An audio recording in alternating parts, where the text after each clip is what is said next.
تفتش كلين نور. Thì nhà dỗ dâu mà nhân tính sẵn luôn như thế cho con. Đấy, đó, trong tính thế. Nó là xuống 8 giờ đâu báo học lại báo tiếp.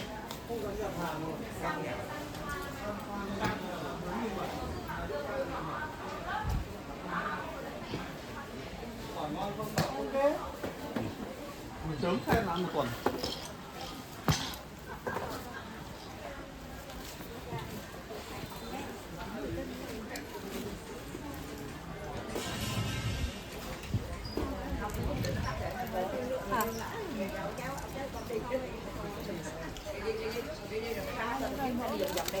Tao không có mục đích gì đâu, là thằng này cứ đi đi.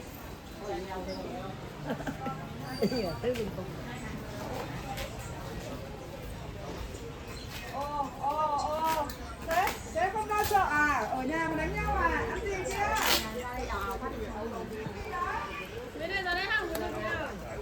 Okay. And then you plug into this.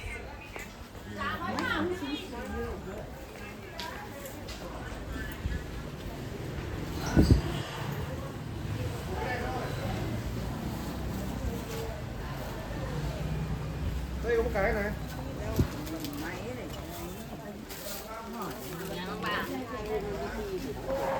Còn một giây nữa mà đến lúc mang về đi thu chân về nhà nhìn lên lại thấy nguyên một giây nữa thôi. Đi không phải lót không phải mang nghỉ chân cái đau này. Còn cái đau chuyện của cháu.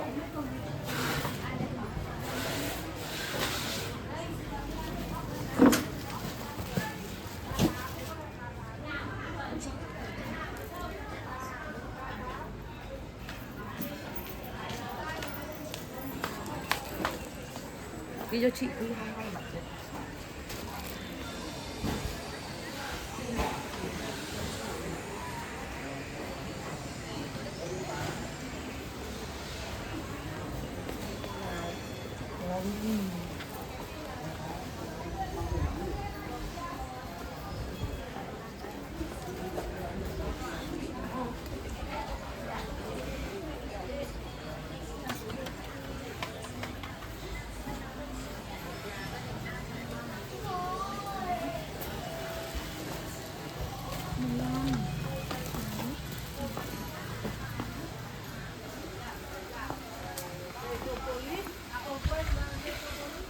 Con gì?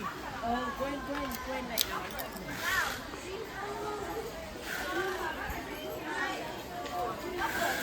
Hai đứa lấy nhau bằng tuổi luôn. Có người ất hở luôn.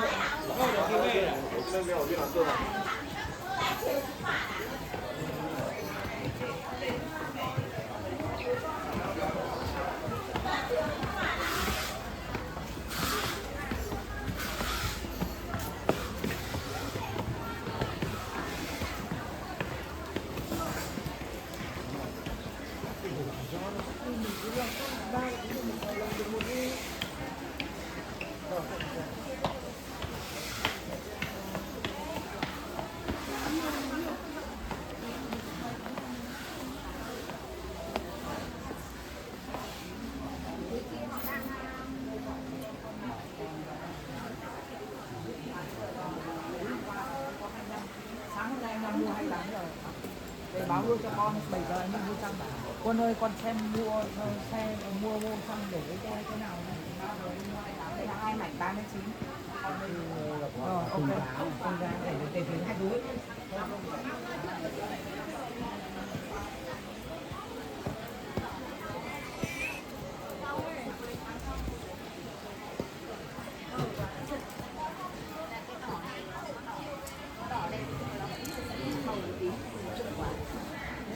Chị ơi có thấy cái xô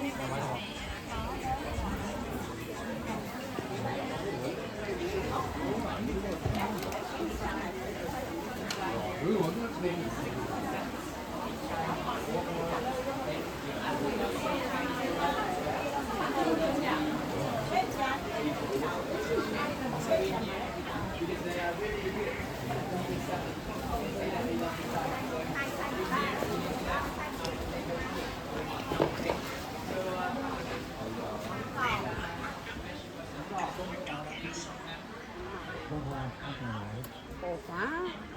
Ừ. Tôi ăn về chừng lắm.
Thế phải làm luôn chính phần con ơi.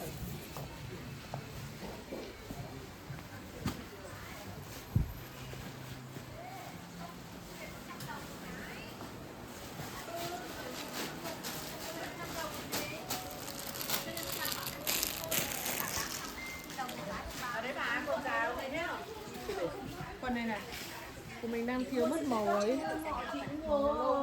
Chị có anh mua không 7.000. Nhưng mà bác ấy bác muộn sẽ đi mua 7.000 nhiều không?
You get lost. Dạ.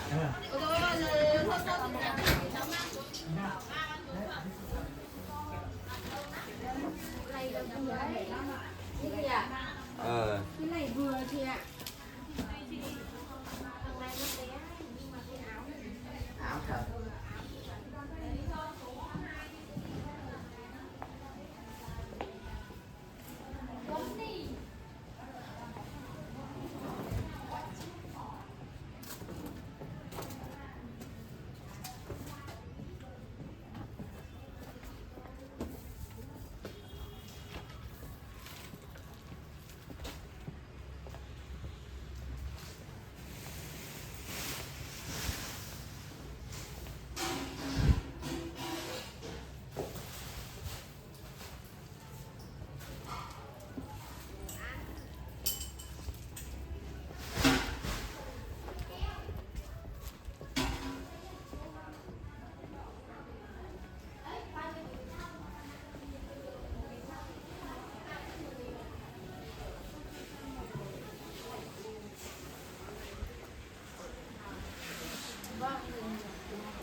sáng thì mua cái